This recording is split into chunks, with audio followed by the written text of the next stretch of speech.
न्याय की लंबी यात्रा। मृत्युदंड प्रक्रिया के 8 महत्वपूर्ण चरण।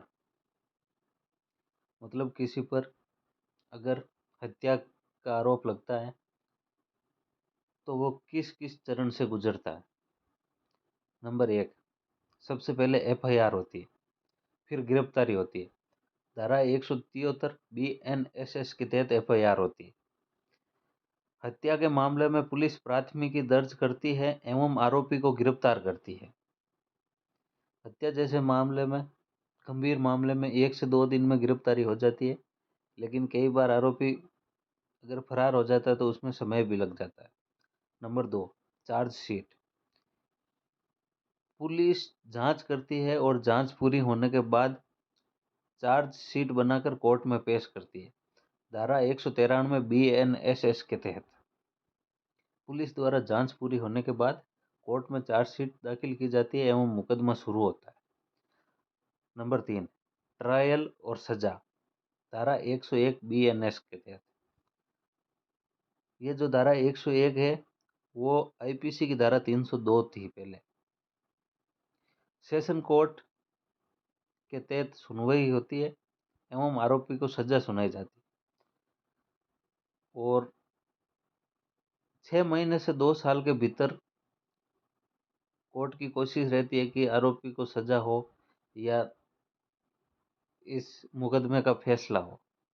वो जल्दी से जल्दी इस मुकदमे का फैसला करना चाहते हैं, लेकिन कई बार समय ज़्यादा भी लग जाता है। नंबर 4, हाईकोर्ट में अपील।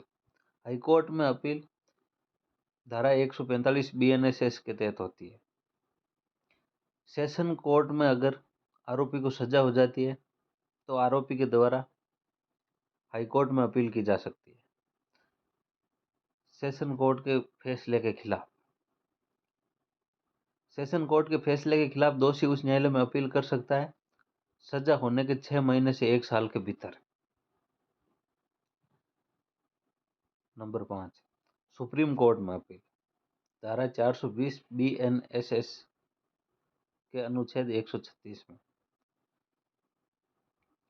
अगर हाईकोर्ट का फैसला भी सेशन कोर्ट से सहमत होता है, जो सेशन कोर्ट ने फैसला दिया है वही हाईकोर्ट ने दिया है, तो आरोपी के द्वारा सुप्रीम कोर्ट में अपील की जा सकती है। धारा 420 BNSS में, उसमें अनुच्छेद 136 में अगर उस न्यायालय का फैसला बरकरार रहता है तो उच्चतम न्यायालय में अपील किया जाता है 1 साल से 2 साल के भीतर।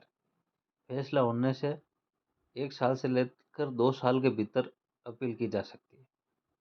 नंबर 6, समीक्षा याचिका। सुप्रीम कोर्ट के नियम। सुप्रीम कोर्ट के द्वारा भी आरोपी को हाई कोर्ट और सेशन कोर्ट के फैसले से सहमत होता है तब आरोपी द्वारा समीक्षा याचिका दायर की जा सकती है। सुप्रीम कोर्ट के फैसले के बाद दोषी समीक्षा याचिका दर्ज कर सकता है 6 महीने से 1 साल के भीतर।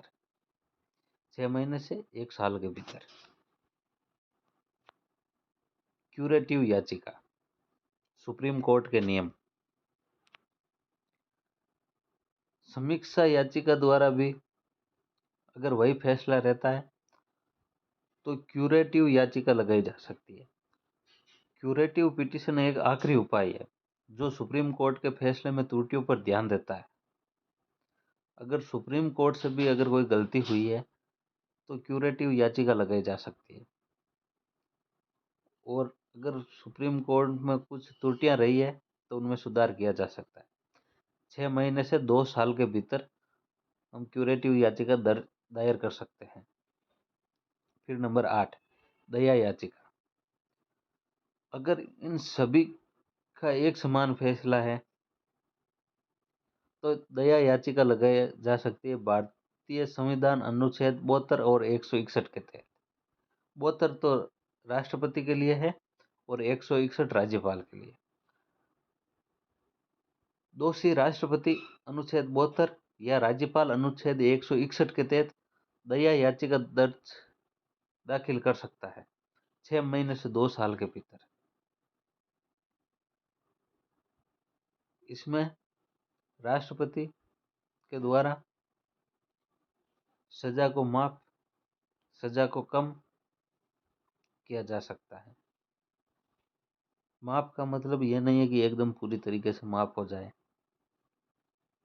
लेकिन राष्ट्रपति के द्वारा सजा को कम या ज्यादा, बढ़ाना घटाना उनके हाथ में होता है। और